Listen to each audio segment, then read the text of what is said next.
आहे. जरांगे पाटलांच्या आंदोलनाचा विजय झालाय असं त्यांनी घोषित केलेलं आहे. प्रत्यक्षात आंदोलनाच्या या सगळ्या 5 दिवसांच्या सगळ्या परिश्रमातून नेमकं काय पदरी पडलं याच्याबद्दल खरोखर चिंतन करणं आवश्यक आहे. म्हणजे मागच्या वेळी जरांगे पाटील जेव्हा मुंबईच्या सीमेवरती आलेले होते, तेव्हा सगळे सोयरेच्या मुद्द्यावरती त्यांनी विजय घोषित केलेला होता.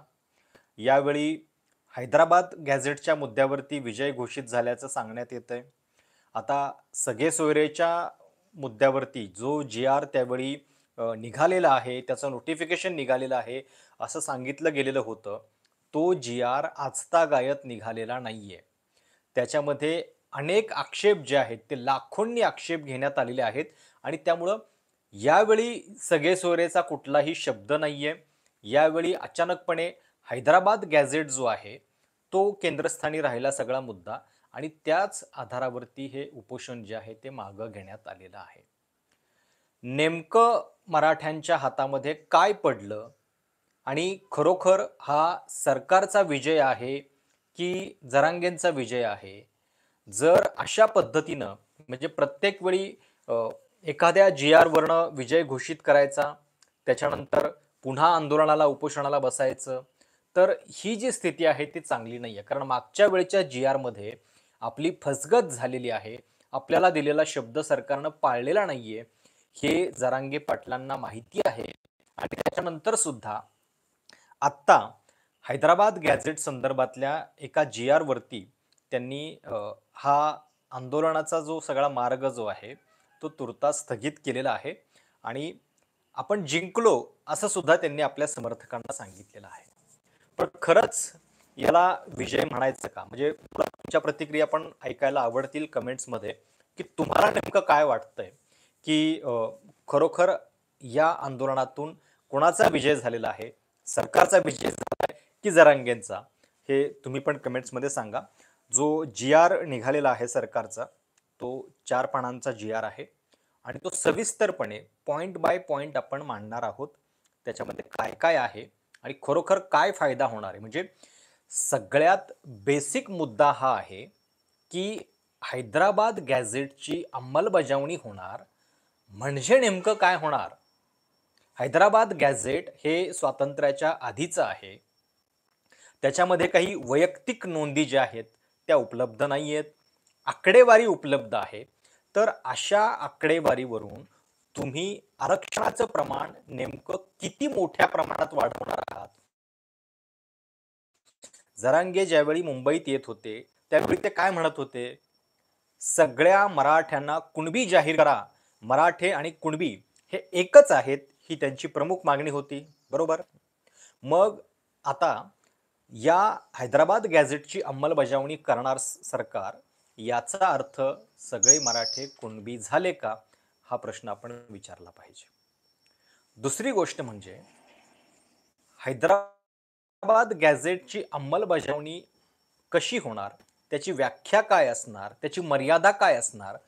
हे इतकं मोघम आहे. सरकारला याच्यामध्ये हव्या त्या मर्यादा, हव्या त्या व्याख्या करण्याचा इतका मोठा स्कोप आहे की खरोखर काही महिन्यानंतर याच्यातून किती लाभ झालेला आहे याचा विचार करण्याची वेळ येईल आणि त्याच्यानंतर आपल्या सगळ्यांची अपेक्षा फक्त एकच असेल की पुन्हा असं एखादं आंदोलन उपोषण करण्याची वेळ जी आहे ती मराठा समाजावरती आणि जरांगे पाटलांच्यावरती येऊ नये. म्हणजे यावेळचं जे आंदोलन आहे ते आंदोलन ज्या प्रमुख मागणीसह सुरू झालेलं होतं त्याच्यामध्ये आपल्याला हे दिसत होतं की सरकार शेवटी हैदराबाद गॅझेटच्याच मुद्द्यावरती येऊन थांबणार आणि त्याभोवती काहीतरी निर्णय जो आहे तो देणार. आता जो जी-आर निघालेला आहे तो जी-आर मी तुम्हाला व्यवस्थित वाचून दाखवतो. आपण तो समजून घेऊयात कारण तो समजून घेतल्यानंतरच कळेल की सरकारनं नेमकं काय पदरात पाडलेलं आहे, काय दिलेलं आहे. कारण अशा पद्धतीनं जर केवळ एखाद्या जी-आर वरती आपला विजय झालेला आहे असं मानण्याची सवय मराठ्यांना होऊ लागली आणि म्हणजे आपण हारलोय की जिंकलोय हे न कळताच त्याचे विजयोत्सव साजरे व्हायला लागले, तर ती स्थिती जी आहे ती चांगली नाहीये. मागच्या वेळी सुद्धा एकनाथ शिंदे मुख्यमंत्री होते, नवी मुंबईमध्ये आंदोलन थांबलं. लोकसभा निवडणुकीच्या काही महिने आधी जानेवारी 2024 मध्ये ते आंदोलन झालेलं होतं आणि त्या आंदोलनामध्ये आपला विजय झालेला आहे असं मुख्यमंत्री एकनाथ शिंदेंच्या उपस्थितीमध्ये जरांगे पाटलांनी जाहीर केलेलं होतं. नंतर त्याच्या अंमलबजावणीबद्दल जे प्रश्न त्यांनी शिंदेंना विचारायला पाहिजे होते ते विचारले का? सगळे सोयरेबद्दल नेमकं काय झालेलं आहे हे कोणी विचार आणि त्या GR वरतीच आपला विजय झालेला आहे हे जरांगे पाटील आणि त्यांचे समर्थक जे आहेत ते मानायला लागलेले आहेत. आता पहिल्यांदा या GRचा जो उद्देश आहे, थोडक्यात त्याची व्याख्या जी आहे ती काय आहे, तर हैदराबाद गॅझेटियर मधील नोंदी विचारात घेऊन मराठा समाजाच्या पात्र व्यक्तींना कुणबी किंवा मराठा कुणबी किंवा कुणबी मराठा जातीचे प्रमाणपत्र देण्यासाठी कार्यपद्धती विहित करण्याबाबत. आता पात्र व्यक्तींना हा शब्द महत्त्वाचा आहे.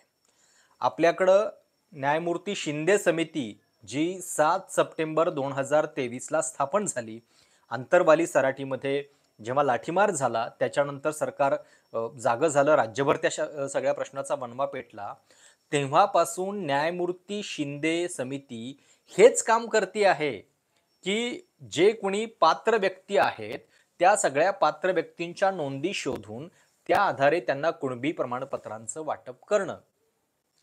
हैदराबाद गॅझेट लागू होणं म्हणजे पण तेच आहे की ज्या कुणाच्या नोंदी सापडतील किंवा जे कुणी व्यक्ती आम्हाला पात्र वाटतायत त्यांना प्रमाणपत्र देणं कुणबी मराठा किंवा मराठा कुणबी या शब्दा बद्दल. आणि म्हणून हा जो पात्र शब्द आहे, मराठा समाजाच्या पात्र व्यक्तींना इथं सगळी मेख जी आहे ती दडलेली आहे. आणि हा GR वाचल्यानंतर लक्षात येईल की मुळामध्ये शिंदे समिती हेच काम करतीये. डिसेंबर 2025 पर्यंत या शिंदे समितीला याच गोष्टीसाठी मुदतवाढ मिळालेली आहे आणि मग जी गोष्ट ऑलरेडी चालू आहे, ज्या गोष्टीचं काम सरकार करतंय आधीपासून, त्याच गोष्टीचा फक्त GR मध्ये समावेश करून त्याला एक छान गोंडस सरकारी भाषा करून तुमच्या हातात दिल्यानंतर तुम्ही त्याला विजय म्हणणार का? हा GR काय आहे? या GRच्या प्रस्तावनेमध्ये मराठवाड्याच्या बद्दल एक सुरुवातीला निबंध लिहिलेला आहे. 4 पानांचा GR आहे आणि त्याच्यामध्ये पहिल्या पानावरती मराठवाड्याची सगळी महती जी आहे ती एखादा निबंध जसा असतो, म्हणजे तुम्ही शालांत परीक्षेला 10वीला जो निबंध लिहिला असेल ना त्या स्टाईलचा निबंध लिहिलेला आहे. महाराष्ट्रातील मराठवाडा हा एक वैविध्यपूर्ण असा ऐतिहासिक, सामाजिक, सांस्कृतिक ठेवा असणारा प्रदेश आहे. मराठवाड्यातील सामाजिक, भौगोलिक, प्रादेशिक परिस्थिती उर्वरित महाराष्ट्रापेक्षा वेगळी आहे. महाराष्ट्राच्या मध्य विभागात असणारा हा भौगोलिक प्रदेश संतांची भूमी म्हणून पूर्ण देशामध्ये प्रसिद्ध आहे. अशा शब्दांची काय गरज आहे? म्हणजे सरकारचा एक GR आहे, एक निर्णय आहे, त्या निर्णयामध्ये तुम्ही नेमकं काय देणार आहात, जे आत्ताचे कायदे आहेत त्याच्यामध्ये काय बदल करणार आहात हे जास्त महत्त्वाचं असतं. पण त्याच्याऐवजी या सगळ्या गोष्टींची माहिती जी आहे ती याच्यात देण्यात आली. आता आपले काही प्रेक्षक कमेंट करतायत, मला त्याची दखल घ्यावी लागेल. आपले काही प्रेक्षक असं म्हणतायत की याच्यातला पात्र शब्द जो आहे तो काढलेला आहे म्हणून. आत्ता माझ्याकडे जो GR आहे त्याच्यामध्ये तर हा शब्द अजूनही आहे, पण जर खरोखर तसा काही बदल केला असेल तर आपण त्याच्याबद्दल पण माहिती घेऊ आणि त्याच्याबद्दल पण नक्की विश्लेषण करू. पण पुन्हा GR कडे येऊयात. आणि मग मराठवाड्याच्या ऐतिहासिक भूमीतून सगळ्या संतांची नावं दिली आहेत. संतश्रेष्ठ नामदेव, निवृत्ती वगैरे वगैरे, म्हणजे अगदी सगळ्यांची नावं मी घेतो. निवृत्ती, ज्ञानेश्वर, सोपान, मुक्ताबाई, गोरा कुंभार, जनाबाई, जगन्मित्र नागा, एकनाथ, सेना न्हावी, जनार्दन स्वामी अशा महनीय संतांनी या भूमीमध्ये सहिष्णुता, भागवत धर्माचा प्रसार, भूतदया, समानतेचा संदेश दिलेला आहे वगैरे वगैरे. आणि या कारणामुळं मराठवाड्यामध्ये सर्व धर्म समभावाची वीण कायम आहे. मराठवाड्यातून मुख्यतः गोदावरी, पूर्णा व मांजरा या नद्या वाहतात. आता म्हणजे मला कमाल वाटते की GR मध्ये या गोष्टी टाकायचा काय संबंध आहे? हा काही म्हणजे जनरल नॉलेजचा विषय आहे का? MPSC मध्ये प्रश्न येणार आहे म्हणून हा लोकांनी GR वाचायचा आहे का? की मराठवाड्यातून कुठल्या नद्या वाहतात, गोदावरी, पूर्णा आणि मांजरा नद्या वाहतात हे या GR मध्ये लिहून जवळपास पहिला पानाचा जो भाग आहे तो पूर्णपणे निबंधामध्ये घालवलेला आहे. आता थोडीशी हिस्ट्री पुढे सांगितलेली आहे की असा हा मराठवाडा महाराष्ट्रामध्ये 1 नोव्हेंबर 1956 रोजी द्विभाषिक मुंबई प्रांतामध्ये सामील झाला आणि 1 मे 1960 पासून मराठवाडा महाराष्ट्राचा अविभाज्य भाग बनलेला आहे. आपल्या सगळ्यांना माहिती आहे स्वातंत्र्य मराठवाड्याला थोडं उशिरा मिळालं कारण तिथं निजामाची राजवट होती आणि तत्कालीन निजाम सरकारमध्ये मराठवाडा विभागाची प्रशासकीय रचना ही निजाम सरकार नियंत्रित होती. अशा परिस्थितीमध्ये तत्कालीन इंग्रज राजवट व निजाम राजवट यांच्या प्रशासकीय पद्धतीमध्ये बऱ्याच अंशी तफावत आढळते वगैरे वगैरे. आणि मग सरकार पॉइंटवरती येतं की अशा संपन्न मराठवाड्यामध्ये अलीकडच्या काळामध्ये मोठ्या प्रमाणामध्ये आरक्षणाच्या अनुषंगाने आंदोलने सुरू झालेली आहेत. सरकार केवळ इथं मराठा आंदोलन म्हणत नाही तर आंदोलने सुरू झालेली आहेत काही. आणि त्यासाठी या भागातील कुणबी मराठा, मराठा कुणबी यांच्या नोंदी शोधण्यासाठी आणि सदरहू जनतेला न्याय देण्याच्या अनुषंगाने 7 सप्टेंबर 2023 रोजी न्यायमूर्ती संदीप शिंदे निवृत्त यांच्या अध्यक्षतेखाली समिती नेमण्यात आली. हे सगळा इतिहासच सांगते सरकार. पुढे असं सांगतात या समितीला मराठवाड्यातल्या 8ही जिल्ह्यांमध्ये नोंदी शोधण्याकरता आवश्यक ती यंत्रणा उपलब्ध करून देण्यात आली. समितीनं मराठवाड्यातील विविध शासकीय कार्यालयामध्ये उपलब्ध असणारी सर्व प्रकारची कागदपत्र तपासून आत्तापर्यंत न सापडलेल्या कुणबी जातीच्या बऱ्याच प्रमाणामध्ये नोंदी शोधलेल्या आहेत. आता या किती नोंदी शोधल्यात तर आधी गेल्या 37 वर्षामध्ये साधारणपणे 2500 कुणबी प्रमाणपत्र वाटप जे आहे ते मराठवाड्यामध्ये झालेलं होतं. नोंदी शोधून 15 महिन्यामध्ये म्हणजे जरांगे पाटलांच्या आंदोलनानंतर हे प्रमाण वाढलं आणि जवळपास 1.5 लाखाच्या आसपास कुणबी प्रमाणपत्र जी आहेत ती सापडलेली आहेत त्याचं वाटप करण्यात आलेलं आहे. त्यामुळं हा एक नक्कीच मोठा बदल जो आहे तो या जरांगेंच्या आंदोलनाच्या नंतर झाला. पण मी तुम्हाला जी आकडेवारी सांगितली तो तेवढा बदल आहे. म्हणजे 1.5 लाखाच्या आसपास नवी प्रमाणपत्र जी आहे कुणबी प्रमाणपत्र ही मराठवाड्यामध्ये त्याच्यानंतर सापडलेली आहेत. आता सरकार पुढं असं सांगतं सगळ्या याच्यामध्ये की या समितीनं आवश्यकतेनुसार हैदराबाद गॅझेट आणि तत्कालीन काळामध्ये निजाम सरकारची राजधानी या कारणानं 2 वेळा हैदराबाद मधल्या पुराभिलेख विभागामध्ये आणि महसूल विभागास भेटी देऊन सुमारे 7000 पेक्षा अधिकची कागदपत्र अभ्यासाकरता प्राप्त करून घेतलेली आहेत. आता खरं तर गंमत ही पण आहे की जेव्हा आपण हैदराबाद गॅझेट म्हणतो तेव्हा त्याचं नाव जरी हैदराबाद गॅझेट असलं तरी ती कागदपत्र काही हैदराबादमध्ये नाही आहेत. 1956 साली जेव्हा मराठवाडा मुंबई प्रांताचा भाग झाला तेव्हाच हे सगळं रेकॉर्ड जे आहे ते आपल्या ठिकठिकाणच्या जिल्हाधिकाऱ्यांना उपलब्ध करून देण्यात आलेलं आहे. त्यामुळं जे आपण हैदराबाद गॅझेट म्हणतो त्याची डिस्ट्रिक्ट वाईज जी आकडेवारी आहे ती तेव्हापासूनच उपलब्ध करून देण्यात आलेली आहे. त्यामुळं केवळ तिथं जाऊन हैदराबादला जाऊन हैदराबाद गॅझेटचा शोध लागत नसतो ही पण बाब आपण लक्षात घेतली पाहिजे. आता पुढं सरकार असं या GR मध्ये असं म्हटलेलं आहे की माननीय न्यायमूर्ती संदीप शिंदे समितीनं गेल्या 2 वर्षामध्ये सातत्यानं मराठवाड्यात आणि महाराष्ट्रातील कुणबी नोंदी शोधण्याकरता मोठ्या प्रमाणामध्ये क्षेत्रीय यंत्रणेमार्फत कार्यवाही केलेली आहे. माननीय न्यायमूर्ती समितीनं आत्तापर्यंत विविध शिफारसींसह सादर केलेल्या अहवालामधील सर्व शिफारसी शासनाने स्वीकारलेल्या आहेत. त्या आधारे कारवाई करण्यात आलेली आहे आणि यापुढे देखील सदर समितीने दिलेल्या अहवालांवर योग्य कारवाई केली जाणार आहे. आता पुढं तथापि मराठवाड्यामध्ये यापेक्षा बऱ्याच प्रमाणामध्ये कुणबी मराठा समाज असून त्यांना जात प्रमाणपत्र मिळण्याकरता हैदराबाद गॅझेट लागू करण्यात यावं अशा प्रकारची मागणी वारंवार होत आहे. माननीय न्यायमूर्ती संदीप शिंदे समितीस हैदराबाद, सातारा व बॉम्बे गॅझेट लागू करण्याच्या अनुषंगाने अभ्यास करून अहवाल सादर करण्याचे निर्देश करण्यात आले असून त्याकरता उक्त समितीस 31 डिसेंबर 2025 पर्यंत मुदतवाढ देण्यात आलेली आहे. त्या अनुषंगाने हैदराबाद आणि दिल्ली इथं दौरा करून तत्काल निजाम सरकारमधील 5 जिल्ह्यांची माहिती करून घेतलेली आहे आणि सदरहू कागदपत्रांचा अभ्यास करण्यात येत आहे. म्हणजे हैदराबाद गॅझेट लागू करण्यासंदर्भात ऑलरेडी सरकारनं आदेश जे आहेत ते शिंदे समितीला दिलेले होतेच. त्याच्या संदर्भात 31 डिसेंबर 2025 पर्यंत मुदतवाढ दिलेली आहे आणि पुढे सरकार असं म्हणतंय, तत्कालीन निजाम सरकारमध्ये कुणबी जातीस कापू या नावानं ओळखलं जाई. त्यांचा मुख्य व्यवसाय शेती करणं हा होता. या कागदपत्रांमध्ये गॅझेटियरमध्ये 1921 आणि 1931च्या गॅझेटमध्ये कुणबी कापू अशा नोंदी आहेत.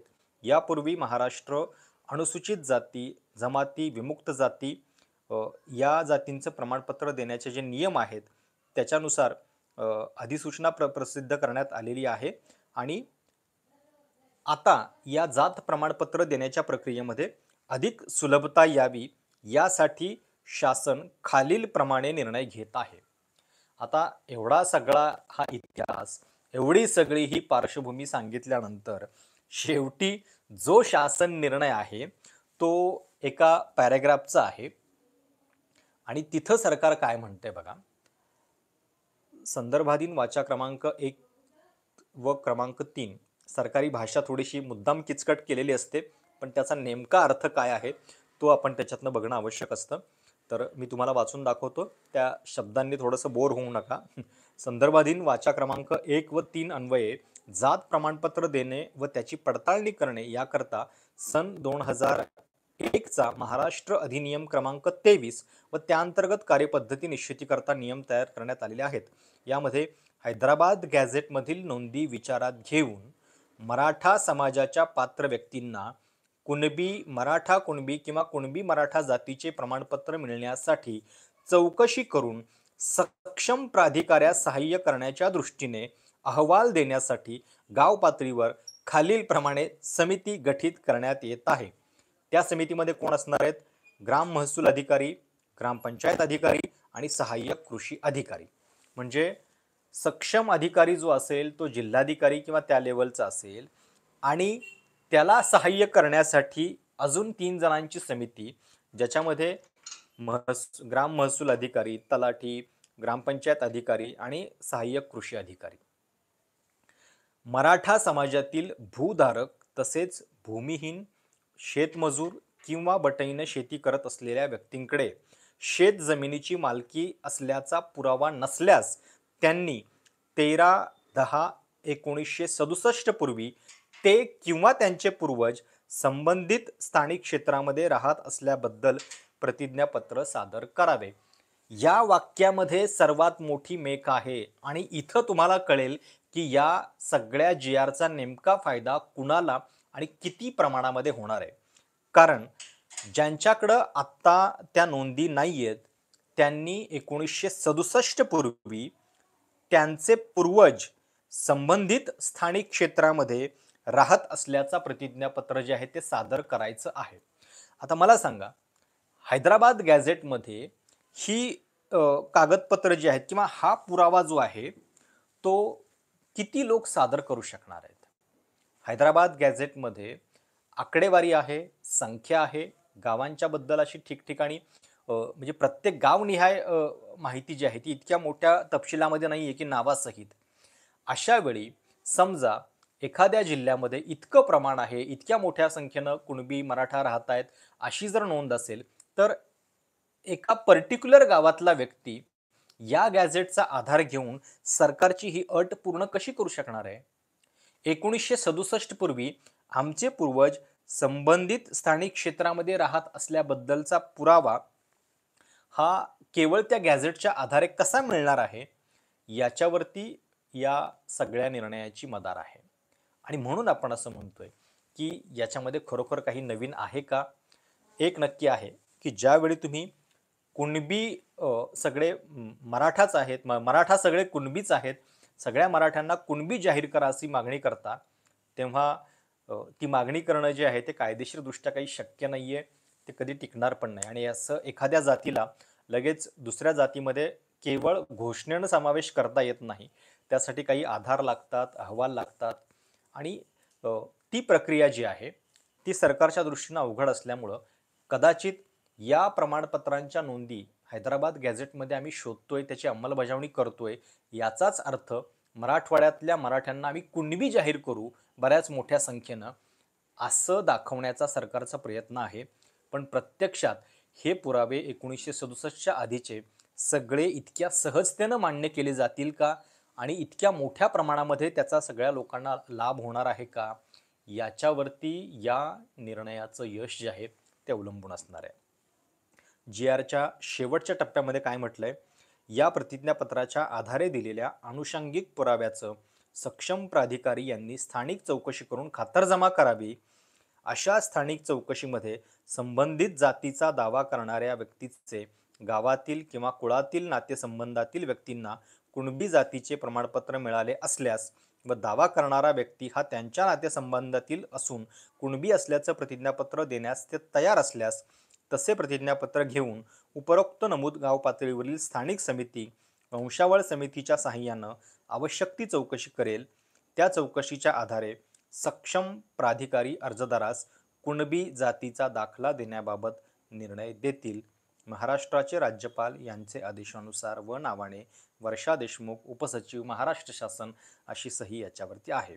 आता हा जो शेवटचा मुद्दा आहे तो कदाचित या अंमलबजावणीच्या दृष्टीनं मराठ्यांना थोडासा दिलासादायक आहे, की ज्याच्यामध्ये म्हणजे त्यांच्या नातेसंबंधातील व्यक्तीकडे कोणाकडे कुणबी प्रमाणपत्र असल्यास आणि दावा करणारा व्यक्ती हा त्या कुळातला आहे या संदर्भातलं प्रतिज्ञापत्र देण्यास तो तयार असल्यास अशा पद्धतीनं यादी जी आहे की कुणबी जातीची ती ग्राह्य धरण्यात येईल, त्याच्या संदर्भातलं प्रमाणपत्र ग्राह्य धरण्यात येईल असं सरकार याच्यामध्ये म्हणतंय.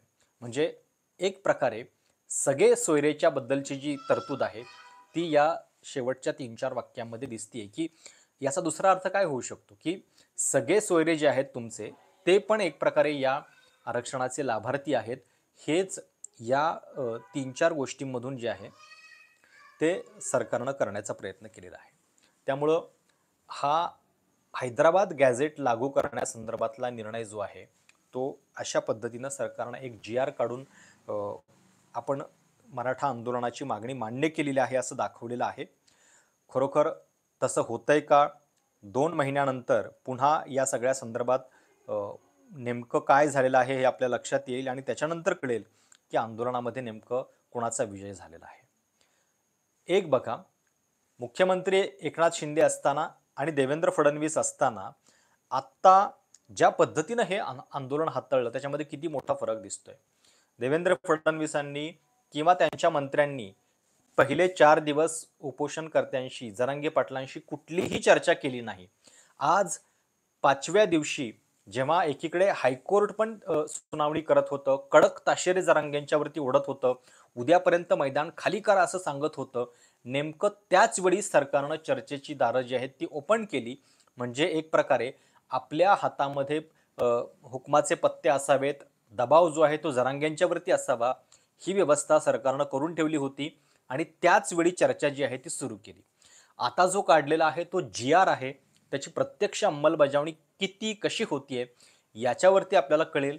कारण मी जसं म्हणतोय पहिल्यापासून, न्यायमूर्ती शिंदे समिती जी काम करते आहे ते मुळात हेच काम करते. वेगवेगळ्या प्रमाणपत्र देण्यासाठी ज्या नोंदी आणि आधार शोधायचे आहेत ते शोधण्याचंच काम शिंदे समिती करते. त्याच्यामध्ये हैदराबाद गॅझेटचा सुद्धा समावेश आहेच ऑलरेडी. मग सरकारनं नवीन नेमकं काय केलेलं आहे हा याच्यामधला प्रश्न आहे. आणि ज्या हैदराबाद गॅझेटबद्दल मुळात इतक्या मोठ्या शंका आहेत की त्यातले सगळे रेकॉर्ड्स अवेलेबल आहेत का, त्याच्यामध्ये केवळ आकडेवारी आहे, टक्केवारी आहे असं अनेक तज्ज्ञ सांगत असताना त्या गॅझेटमध्ये खरोखर किती या सगळ्या गोष्टी सापडतील आणि किती लोकांना त्याच्यामध्ये न्याय मिळणार आहे हा याच्यातला सगळ्यात महत्त्वाचा मुद्दा आहे. आता जाता जाता अजून एक मुद्दा लक्षात घ्या की एकीकडे आत्ता या क्षणाला मराठ्यांसाठी 10 म्हणजे केंद्र पातळीवरती आर्थिक आरक्षण आणि महाराष्ट्रामध्ये एकनाथ शिंदे सरकारनं कायदा करून SC-BCचा जो कायदा केलेला आहे त्याच्यामध्ये सुद्धा 10% आरक्षण जे आहे ते मराठा समाजाला दिलेलं आहे. असं असताना सुद्धा ओबीसी समाजातला आरक्षणासाठी एक वर्ग आग्रही आहे. त्याच्यातली गंमत काय आहे, की ओबीसी मधलं जे आरक्षण आहे, ते आरक्षण घेतल्यानंतर तुम्हाला राजकीय आरक्षण सुद्धा मिळणार आहे. कारण इतर जे आरक्षण आहे, एस-सी-बी-सीचं आरक्षण हे केवळ शिक्षण आणि नोकऱ्यांमध्येच लागू होतं. ते राजकीय कारणाकरता राजकीय आरक्षण अजिबात नाहीये. राखीव जागांमधून त्या आरक्षणाच्या आधारावरती तुम्हाला निवडणूक लढवता येत नाही. पण ओबीसी प्रमाणपत्र एखाद्याला जर समजा कुणबी प्रमाणपत्र मिळालं एखाद्या मराठा व्यक्तीला, तर तो व्यक्ती शिक्षण आणि नोकरीसोबतच पॉलिटिकल आरक्षणाचा सुद्धा लाभार्थी ठरतो. आणि म्हणून ही जी मराठवाड्यातली स्थिती आहे राजकारणाची, ती या आरक्षणाच्या मागणीनं खूप मोठी जी आहे ती बदलण्याची शक्यता आहे. खरोखर इतक्या मोठ्या प्रमाणामध्ये जर मराठा समाजाला ही प्रमाणपत्र मिळाली, कुणबी प्रमाणपत्र मिळाली, तर त्याचा सगळा राजकीय आलेख जो आहे मराठवाड्यातला, तो सुद्धा कदाचित त्याच्यावरती फार मोठा परिणाम जो आहे तो या मागणीनं किंवा या कृतीनं होणार आहे. आणि म्हणून हा फरक सुद्धा आपण नीट लक्षात घेतला पाहिजे.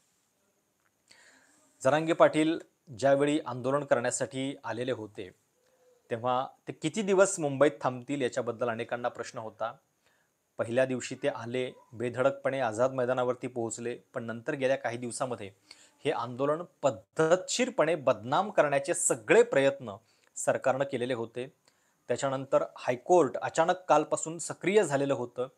हायकोर्टानं रूल ऑफ लॉ म्हणजे कायद्याच्या राज्याबद्दल इतक्या मोठ्या प्रमाणामध्ये चिंता सुरू केलेली होती, की एक प्रकारे सरकार हे त्यांचं काम हायकोर्टाच्या माध्यमातून करतंय असं स्पष्ट दिसत होतं. आणि त्याच वेळी जरांगे पाटलांच्यावरती नेमका दबाव होता. आज कोर्टामध्ये जरांगेंचे वकील सतीश माने शिंदे हे सुद्धा कोर्टाला वारंवार विनवणी करत होते, की उद्यापर्यंतचा वेळ आम्हाला द्या, मुदतवाढ थोडीशी द्या उद्यापर्यंत. आज रात्री म्हणजे आज कदाचित तोडगा जो आहे तो निघू शकतो. कॅबिनेट सेक्रेटरी आमच्याशी चर्चा करतायत, काहीतरी सरकारचा प्रस्ताव येऊ शकतो. आणि शेवटी तसंच झालं. जरांगे यांच्यासोबत आज लगेचच चर्चेसाठी राधाकृष्ण विखे पाटील आले. सोबत इतरही काही मंत्री दिसत होते आणि या मंत्र्यांनी चर्चा केली व्यासपीठावरती. त्याच्यानंतर अवघ्या अर्ध्या तासामध्ये जी-आर निघाला आणि तो जी-आर आता खरोखर किती कामाचा आहे हे आपल्याला काही दिवसानंतर कळेल. आता आज जे निर्णय झालेले आहेत, हैदराबाद गॅझेट लागू करण्याचा निर्णय, प्रत्यक्षात त्याचा फायदा किती लोकांना होतोय त्याच्यावरती त्याचं यश असेल. सातारा गॅझेट महिनाभरात लागू करण्याचा निर्णय असं देखील आश्वासन देण्यात आलेलं आहे, पण त्याच्याबद्दल एक स्वतंत्र जी-आर काढावा लागणार आहे. तो निघतोय का हे पण आपल्याला बघावं लागेल. सोबतच मराठा आणि कुणबी एकच असल्याचा निर्णय जो आहे त्याच्याबद्दल एक गोंडस आश्वासन सरकारनं दिलेलं आहे. मराठा आणि कुणबी एक असल्याचा निर्णय तांत्रिक बाबी तपासून जलद गतीनं घेतला जाणार. आता खरं तर हे होईल याच्याबद्दल बिलकुलही शक्यता दिसत नाही. कारण मराठा आणि कुणबी एकच आहेत हे सरकारनं सांगणं हे लीगली खूप अवघड आहे. असं सरकारला कुठल्याही जाती एकत्रित करण्याचा अधिकार नाहीये आणि त्या दृष्टीनं इतकी मोठी गोष्ट तर सरकार करेल असं बिलकुल दिसत नाही. आंदोलकांच्या वरच्या केसेस मागे घेण्याचा जी-आर सुद्धा काढला गेलेला आहे असं सांगतंय. पण मागच्या वेळी सुद्धा म्हणजे वाशीमध्ये सुद्धा ही घोषणा झालेली होती. त्याच्यानंतर सुद्धा आजही आंतरवालीमधल्या सुद्धा लाठीचार्जचे गुन्हे पूर्णपणे मागे घेतलेले नाहीयेत. कारण गुन्हे मागे घेण्याची प्रोसेस खूप मोठी असते, गुंतागुंतीची असते आणि त्यामुळं आत्ता हे जरी आश्वासन असलं तरी ते प्रत्यक्षात अंमलबजावणी त्याची किती होते याच्यावरती आपल्याला कळेल. आंदोलनामध्ये बलिदान दिलेल्या आंदोलकांना शासकीय नोकरी देण्याचा निर्णय, पण ती एक रुटीन प्रोसेस आहे. त्याच्याबद्दल खरोखर हे होतंय का हे देखील आपल्याला बघावं लागेल. त्यामुळं हे सगळे निर्णय जे आहेत ते हे अशा पद्धतीचे आहेत. मराठा समाजाचं आंदोलन पुन्हा एकदा म्हणजे जानेवारी 2024 नंतर आत्ता पुन्हा मुंबईच्या दिशेनं आलं. मागच्या वेळी सगळे सोयरेच्या मुद्द्यावरती नोटिफिकेशन निघालेलं होतं. त्यावेळी देखील विजयाची घोषणा झालेली होती. आंदोलनाचा आरक्षणाच्या मागणीचा विजय झालेला आहे असं जरांगे पाटील त्यावेळी म्हणालेले होते. आज पुन्हा विजय झाल्याचं घोषित करण्यात आलेलं आहे. म्हणजे प्रत्येक वेळी केवळ एका जी-आर वरती आरक्षणाच्या मागणीचा विजय होतोय का? आणि खरोखर त्याचा लाभ किती मोठ्या प्रमाणामध्ये मराठ्यांना होतोय? याचा देखील विचार करावा लागणार आहे. आणि आरक्षण हाच मराठा समाजाच्या अस्वस्थतेवरचा पूर्णपणे उपाय आहे का? याच्याबद्दल देखील खरं तर म्हणजे प्रामुख्याने विचार करावा लागणार आहे. आणि त्याच्यानंतरच आपण या सगळ्यामध्ये समाजाच्या पदरामध्ये काहीतरी पडलेलं आहे असं आपण म्हणू शकतो. देवेंद्र फडणवीसांनी अत्यंत चलाखीनं, अत्यंत हुशारीनं खरं तर हे आंदोलन निपटलं. केवळ एका जी-आर वरती, आणि तो जी-आर देखील असा आहे, की त्या जी-आरमध्ये खरोखर नवीन असं काय आहे? अंमलबजावणी करू म्हणजे नेमकं काय करू? याच्याबद्दलचे अनेक प्रश्न कायम ठेवून, थोडीशी संशयाची परिस्थिती कायम ठेवूनच आंदोलकांना त्यांनी निपटलेलं आहे. पुढं नेमकं काय होतंय हे आपल्याला कळेलच. आत्ता मराठवाड्यातल्या प्रामुख्यानं मराठ्यांना या सगळ्या संदर्भात प्रमाणपत्र मिळण्याची प्रक्रिया किती सुलभ होते हे बघावं लागेल. रेस्ट ऑफ महाराष्ट्रामध्ये अजून नवीन काही त्यांच्या दृष्टीनं बदल झालेला नाहीये आणि त्यामुळं या आंदोलनाचं फलित नेमकं काय? जरांगे प्रत्येक वेळी केवळ सरकारच्या एका जी-आर वरती खुश होतायत का? आणि सरकारला सुद्धा जी-आर काढून आंदोलन जिरवण्याची एक नवीन पद्धत सापडलेली आहे का? हे सुद्धा या निमित्तानं आपल्याला बोलावं लागेल. तुम्हाला या सगळ्याबद्दल नेमकं काय वाटतंय? आणि हैदराबाद गॅझेट लागू करण्याच्या सरकारच्या या आश्वासनाचा तुम्हाला कळलेला नेमका अर्थ काय आहे? तुम्हाला वाटतंय का की खरोखर याच्यामुळं खूप मोठ्या प्रमाणामध्ये फायदा होईल? तुमच्या कमेंट्स, सूचना आणि तुमचा असा एखादा अनुभव जवळचा अ, नोंदींच्या आधारे प्रमाणपत्र मिळवण्याचा, तो असल्यास त्याच्याबद्दल देखील आवर्जून प्रतिक्रिया कळवा. त्या सगळ्यांची दखल घेऊन आपण पुढच्या व्हिडिओमध्ये त्याच्या संदर्भात सविस्तरपणे बोलू. या लाईव्हमध्ये तुर्तास इथंच थांबूयात. चॅनल सबस्क्राईब करायला विसरू नका, ज्यांनी सबस्क्राईब केलेलं नाहीये, आणि व्हिडिओ आवडला असल्यास लाईक देखील नक्की करा. Thank you.